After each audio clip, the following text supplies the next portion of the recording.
안녕하세요. 저는 주원합동관세사무소 대표관세사 최영진 관세사입니다.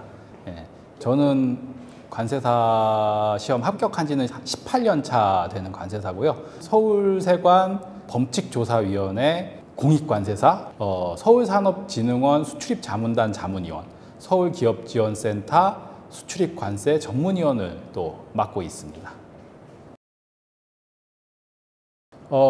저희 직업은 크게 이제 수출입 통관, 그 다음에 관세 평가, 품목 분류, 그 다음에 관세 조사 심사 대리, 이렇게 크게 4개의 카테고리로 나눌 수가 있어요. 관세라는 거는 궁극적으로는 우리나라 자국 내에서 생산되는 제품과 수입되는 제품에 있어가지고 약간 우리나라 제품에 좀 비교 우위를 주기 위해서 수입하는 제품에다가 세금을 부과해서 가격 경쟁력을 국내 제품에다 좀 부과하기 위한 장치로 좀 작용을 하거든요. 그게 이제 좀 관세의 하나의 이 목적이기도 한데 이건 전 세계 어느 곳에서나 다 있는 겁니다. 관세사 자격증 시험은 1차 시험과 2차 시험으로 나눠집니다. 1년에 한 번 시험이 있고요. 1, 2차 모두 1년에 한 번 있고 1차 시험은 관세법 개론, 무역영어, 내국소비세법, 그 다음에 회계학이 들어가고요. 2차 시험은 관세법, 그 다음에 관세율표 및 상품학, 그 다음에 무역실무. 무역실무에는 외국항거래법 및 대무역법이 들어가고 관세평가라고 들어갑니다. 그리고 1차 시험은 객관식 오지선다고 2차 시험은 주관식 서술형 시험입니다. 저는 좀 재밌는 게 대학 다닐 때 아르바이트로 그때는 인천 영종도 신공항이 생기기 전이었거든요. 김포공항이 메인 우리나라. 그러니까 제가 옆에서 택 작업을 하고 있는데 세관 공무원 이제 제복 입으신 분이 와서 관세사가 와가지고 같이 그 물건을 열어보고 그 관세사들이 신고한 화물이 맞냐, 세율이 이게 맞냐라는 거를 검토를 하고 계시더라고요. 거기서 세관 공무원이랑 같이. 근데 그 모습이 너무 멋있어 보였어요. 그래가지고 그때 이제 군대 가기 전이었으니까 군대를 갔다 와서 이제 뭘 하지 고민하다가 그때 알바할 때 그때 그 사람의 모습이 좀 떠올라가지고 이 직업을 선택을 해서 가야겠다라고 해서 여기까지 오게 된 것 같습니다. 관세사업은 전적으로 서비스업입니다. 화주를 지켜주고 화주를 보호해줘야 된다는 서비스 마인드가 좀 필요합니다. 우리 의뢰하시는 분에 대해서 손발이 돼서 적극적으로 그분들을 보호해드려야 되고 그분의 돈이 내 돈인 것처럼 전적으로 지켜드려야 되는 그런 마인드로 일해야 여기서 좀 오래 버틸 수 있고 또 살아남을 수 있는 것입니다. 출근 시간은 특별하게 이런 이슈가 없으면 똑같이 9시에 출근해서 6시에 퇴근합니다. 특별한 이슈는 이제 관세나 조사 심사를 위임받았거나 이제 대리인으로서 그 다음에 이제 세관으로부터 자료 제출 요청이나 이제 이런 소명 요청이 있을 때는 늦게라도 남아서 해야 되고 또 하나 화주가 굉장히 급하신 물건들이 있어요. 그런 것들은 주말에도 혹시라도 화주가 급하다라고 요청하는 것들은 통관을 해줍니다. 그러면 이제 관세사 직원들도 남아서 그 화주를 대신해서 그 일을 처리를 해주는 거죠, 같이.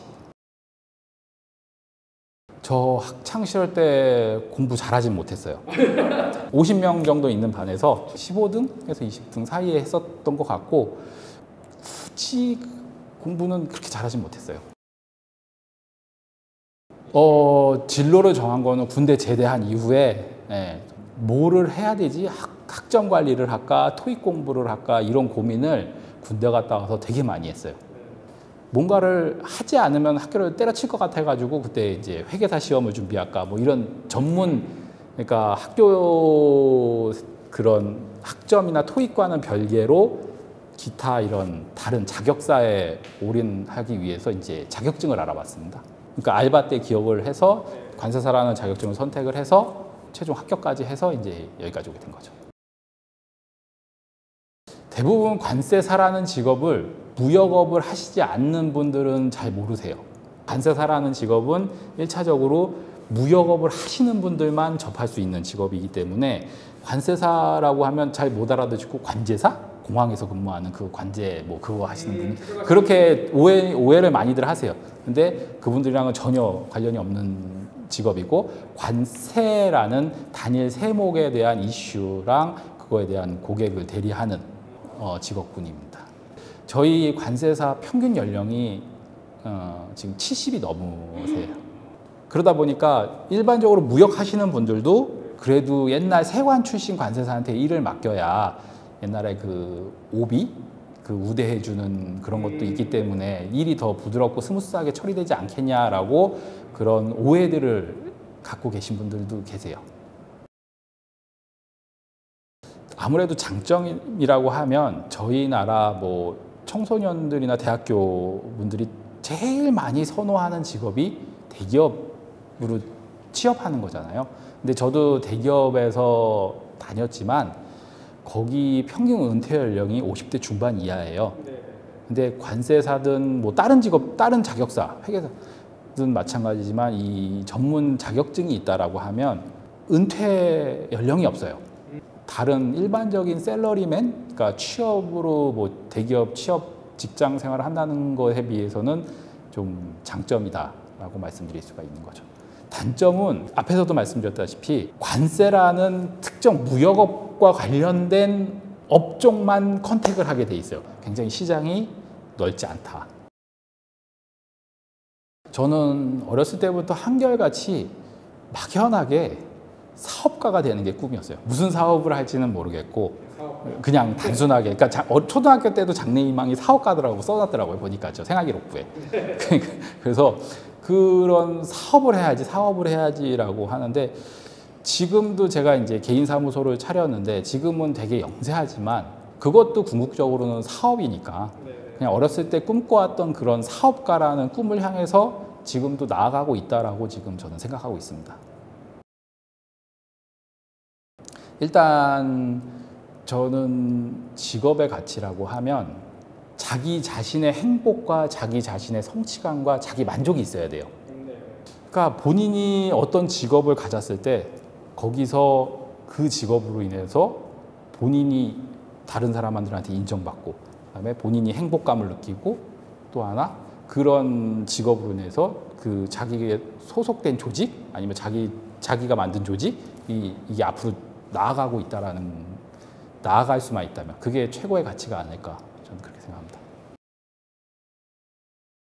제 계획은 지금은 개인 사무소고 이제 저랑 같이 뜻 맞는 관세사 또 합쳐가지고 관세법인을 만드는 게 지금 목표고요. 그 다음에 관세법인을 만들어서 그 관세법인이 대한민국 관세법인 탑 10 안에 들어가게끔 만드는 게 지금은 목표입니다.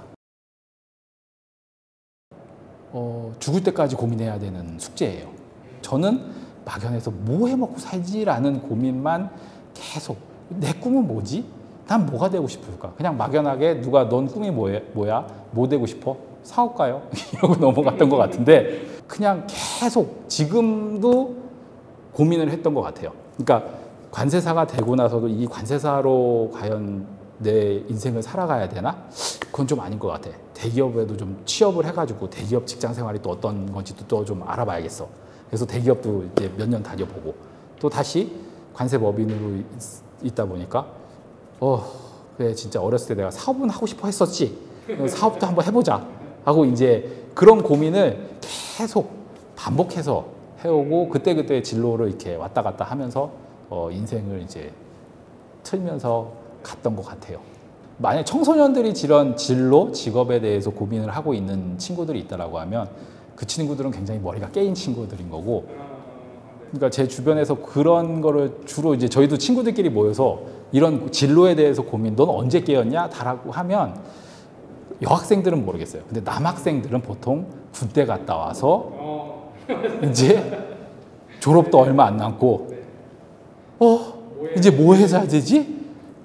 취직도 해야 되고 결혼도 해야 되고 가진 건 없고 어떻게 설계를 해야 되지? 이제 그때부터 이제 닥친 숙제를 이제 엄청 진짜 진지하게 고민들을 하게 되는 거죠.